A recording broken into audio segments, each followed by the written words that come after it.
The Bible, easy to read version. The Epistle to the Philippians, chapter 1.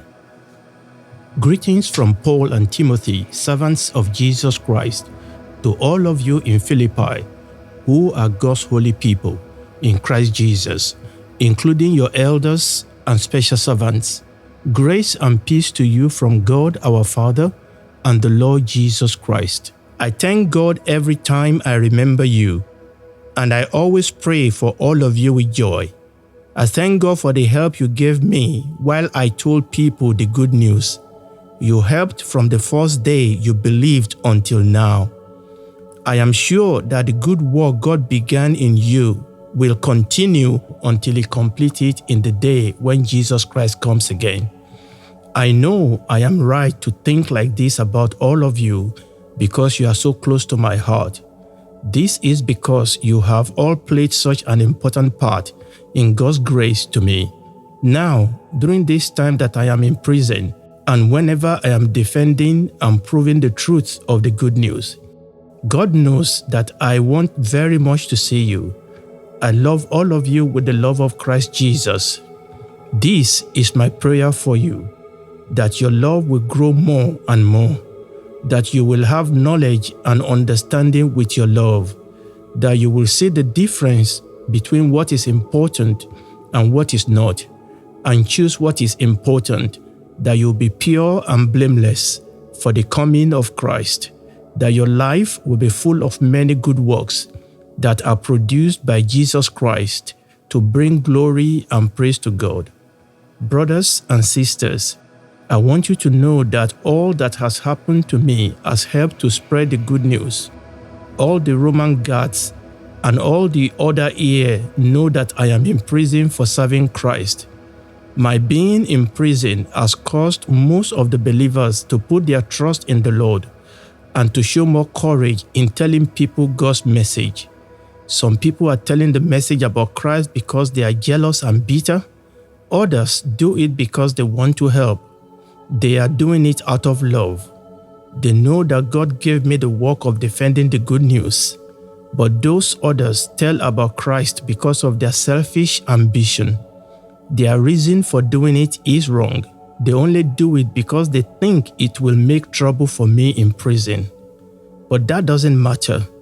What is important is that they are telling people of Christ, whether they are sincere or not. So I am glad they are doing it.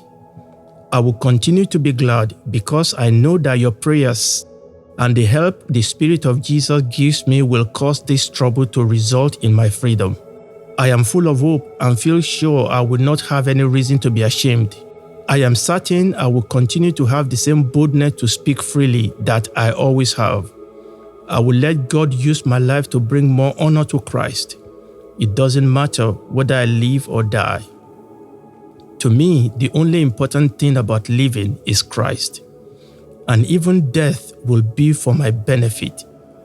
If I continue living here on earth, I will be able to work for the Lord. But what will I choose? To live or to die? I don't know. It will be a hard choice. Sometimes I want to live this life and be with Christ. That will be much better for me. However, you people need me here alive. I am sure of this, so I know that I will stay here and be with you to help you grow and have joy in your faith. When I am there with you again, you will be bursting with pride over what Christ Jesus did to help me. Just be sure you live as God's people in a way that honors the good news of Christ. Then if I come and visit you, or if I am away from you, I will hear good things about you. I will know that you stand together with the same purpose and that you work together like a team to help others believe the good news. And you will not be afraid of those who are against you. All of this is proof from God that you are being saved and that your enemies will be lost. God has blessed you in ways that serve Christ. He allowed you to believe in Christ, but that is not all. He has also given you the honor of suffering for Christ.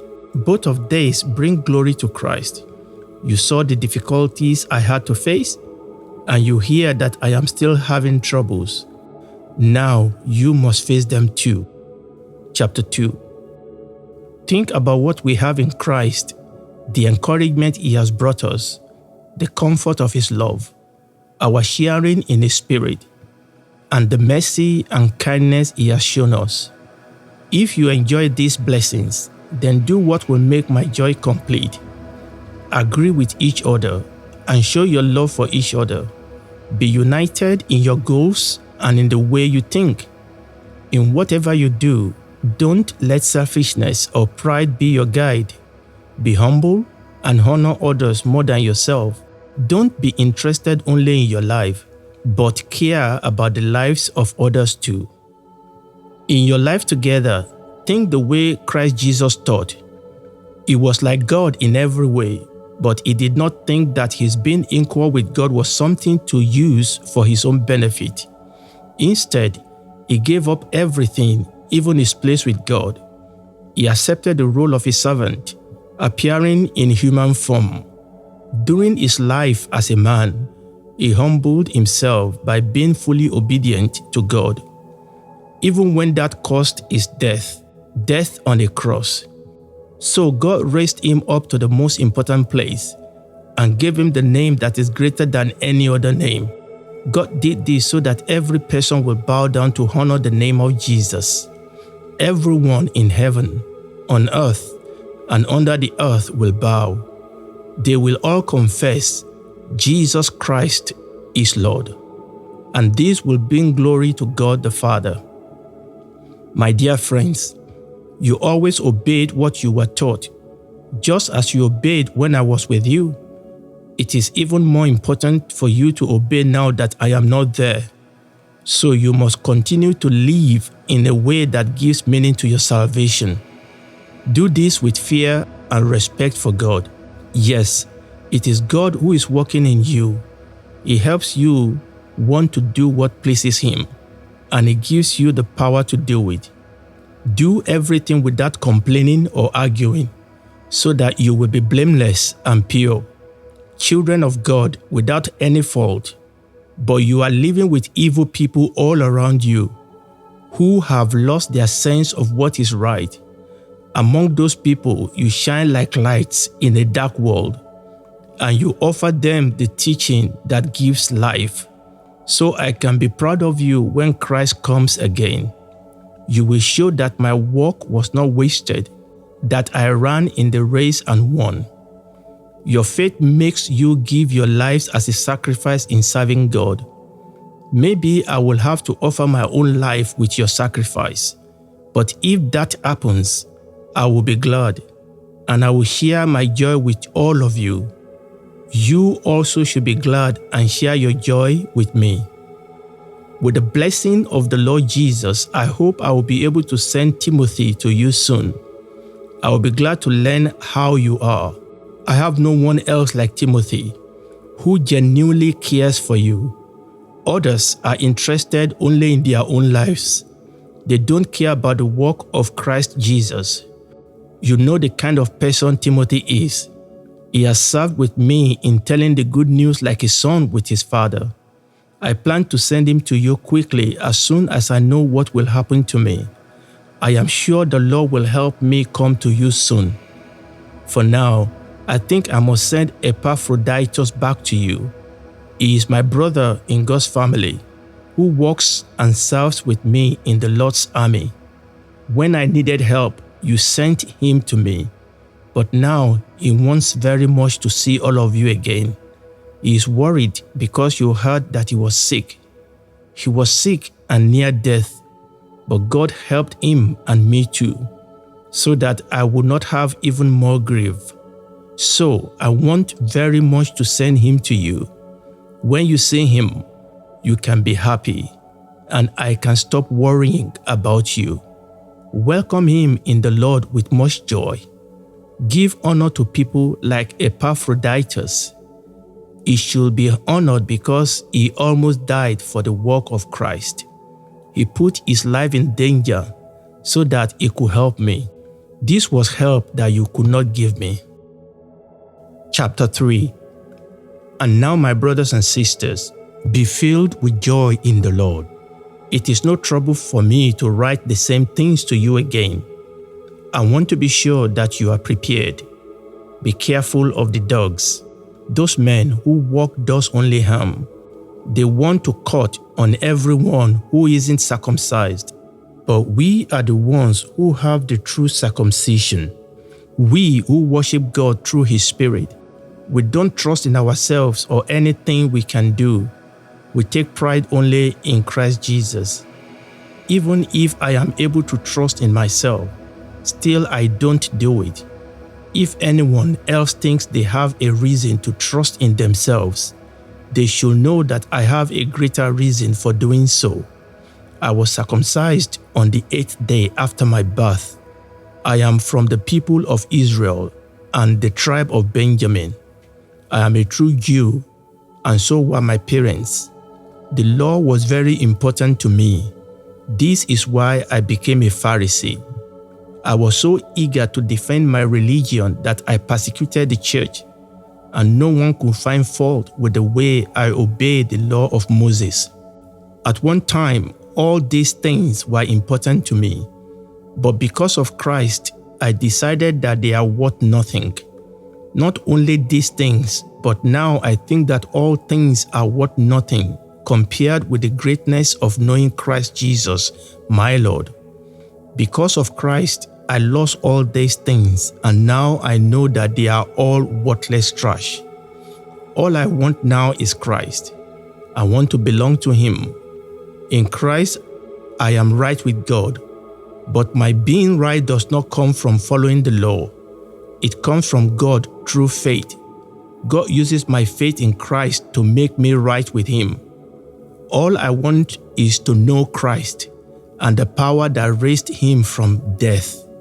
I want to share in His sufferings and be like Him even in His death. Then there is hope that I myself will somehow be raised from death. I don't mean that I am exactly what God wants me to be. I have not reached that goal, but I continue trying to reach it and make it mine. That is what Christ Jesus wants me to do. It is the reason He made me His. Brothers and sisters, I know that I still have a long way to go, but there is one thing I do. I forget what is in the past and try as hard as I can to reach the goal before me. I keep running hard towards the finish line to get the prize that is mine because God has called me through Christ Jesus to life up there in heaven. All of us who have grown to be spiritually mature should think this way too. And if there is any of these that you don't agree with, God will make it clear to you. But we should continue following the truth we already have. Brothers and sisters, join together in following my example.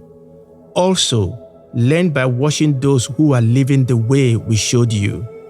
There are many who live like enemies of the cross of Christ. I have often told you about them, and it makes me cry to tell you about them now. The way they live is leading them to destruction. They have replaced God with their own desires. They do shameful things, and they are proud of what they do. They think only about earthly things, but the government that rules us is in heaven. We are waiting for our Savior, the Lord Jesus Christ, to come from there. It will change our humble bodies and make them like His own glorious body. Christ can do this by His power, with which He is able to rule everything. Chapter 4. My dear brothers and sisters, I love you and I want to see you. You bring me joy and make me proud. Continue following the Lord as I have told you. Euodia and Syntyche, you both belong to the Lord, so please agree with each other. For this, I make a special request to my friend who has served with me so faithfully. Help these women. They worked hard with me in telling people the good news, together with Clement and others who worked with me. Their names are written in the book of life. Always be filled with joy in the Lord. I will say it again, be filled with joy. Let everyone see that you are gentle and kind. The Lord is coming soon. Don't worry about anything, but pray and ask God for everything you need, always giving thanks for what you have. And because you belong to Christ Jesus, God's peace will stand guard over all your thoughts and feelings. His peace can do this far better than our human minds. Brothers and sisters, continue to think about what is good and worthy of praise. Think about what is true and honorable and right, and pure and beautiful and respected. And do what you learned and received from me, what I told you and what you saw me do. And the God who gives peace will be with you. I am so happy, and I thank the Lord that you have again shown your care for me. You continued to care about me, but there was no way for you to show it. I am telling you this, but not because I need something. I have learned to be satisfied with what I have and with whatever happens. I know how to live when I am poor and when I have plenty. I have learned the secret of how to live through any kind of situation. When I have enough to eat or when I am hungry. When I have everything I need or when I have nothing. Christ is the one who gives me the strength I need to do whatever I must do. But it was good that you helped me when I needed help. You people in Philippi, remember when I first told the good news there. When I left Macedonia, you were the only church that gave me help. Several times you sent me things I needed when I was in Thessalonica. Really, it is not that I want to get gifts from you, but I want you to have the benefit that comes from giving. I have everything I need. I have even more than I need. I have all I need because Epaphroditus brought your gift to me. Your gift is like a sweet-smelling sacrifice offered to God. God accepts that sacrifice and it pleases Him. My God will use His glorious riches to give you everything you need. He will do this through Christ Jesus. Glory to our God and Father forever and ever. Amen. Give our greetings to God's people there, to each one who belongs to Christ Jesus. Those in God's family who are with me send their greetings. And greetings to you from all of God's people here, especially those who work in the service of the Emperor. The grace of the Lord Jesus Christ be with you all. This is the end of the Epistle to the Philippians, read by Femi Fenojo, a production of Maranatha Teaching Channel.